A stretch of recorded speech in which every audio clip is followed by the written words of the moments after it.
नाहुश जी पंजाब से। राधे राधे महाराज जी, श्री हरिवंश। गुरुदेव आपके चरणों में कोटि कोटि प्रणाम।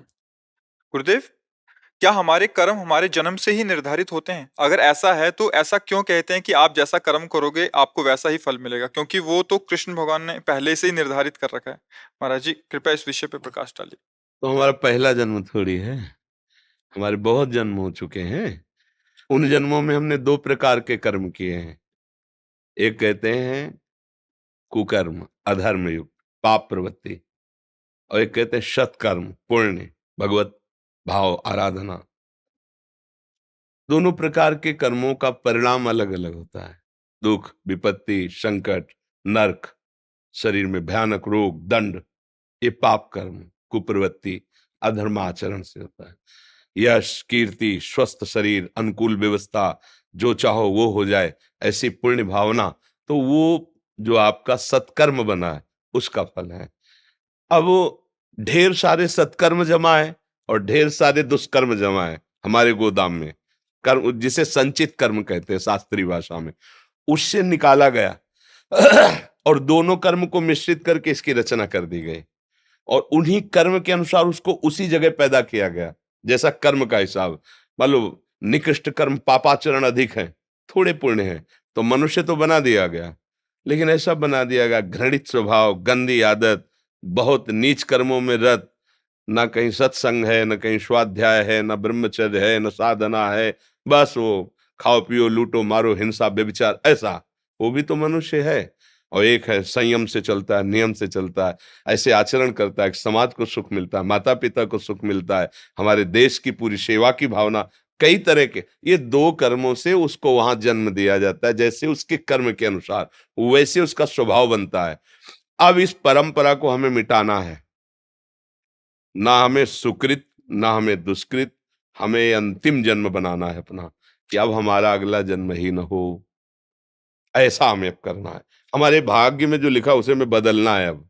नहीं तो भाग्य में नहीं लिखा है मोक्ष, भाग्य में भगवान का दर्शन नहीं लिखा है, बस शुभ अशुभ कर्म, दुख सुख की प्राप्ति, और फिर नए शुभ अशुभ कर्म, फिर नया जन्म, ऐसा ही होता आ रहा है बहुत काल से। अब सत्संग मिला है, अब हम अपने को संभालें।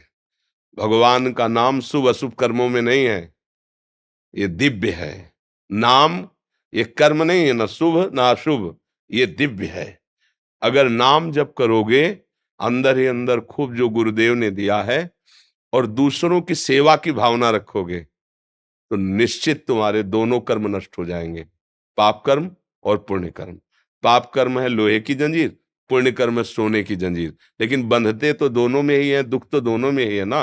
अब जैसे कोई अरबों खरबों रुपया, तो उसको देखो बेचैन है, उसको और चाहिए, वो इतना भयभीत है कि अकेले निकल नहीं सकता है, उसे नींद नहीं आती, नींद के लिए गोलियां चाहिए, भोजन नहीं पचता उसको, भोजन के लिए औषधि चाहिए, कितनी परेशानी।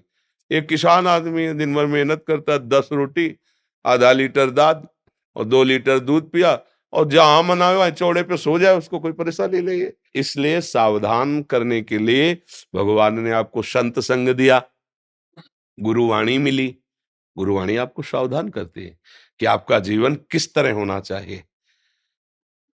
महापुरुष तो अंतर्ध्यान हो गए, लेकिन उनकी वाणी साक्षात उनका स्वरूप है। वाणी जी जो है वो साक्षात गुरु स्वरूप होती है। गुरु ग्रंथ साहब जैसे ना, ये साक्षात गुरुदेव है। उनकी वाणी मान लो, उसके अनुसार आचरण करो, नाम रूपी जहाज पे बैठ जाओ, पार हो जाओ बहुत समुद्र से। अब तुम्हारे भाग्य खुल जाएंगे अगर बात मान गए। नहीं मान गए तो फिर शुभ और अशुभ कर्म तुम्हें भोगने ही पड़ेंगे।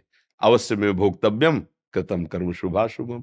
फिर नया जन्म होगा, फिर नई दुकान मकान, फिर मरो, फिर नया जन्म, फिर यही प्रपंच चल रहा है बहुत समय से। पुनरपि जननम पुनरपि मरणम पुनरपि जननी जठरे शयनम, बार बार वही। अगर विचार सही कर लो तो ये बंद हो जाए आवागमन, और हम अपने गुरु प्रताप से भगवान के दिव्य धाम में चले जाएं, जहां न जन्मना है, न मरना है, न दुख है, न सुख है, परमानंद है, प्रसन्नता ही प्रसन्नता, सुख ही सुख है। जी, समझ में आया किसका प्रश्न? हाँ जी।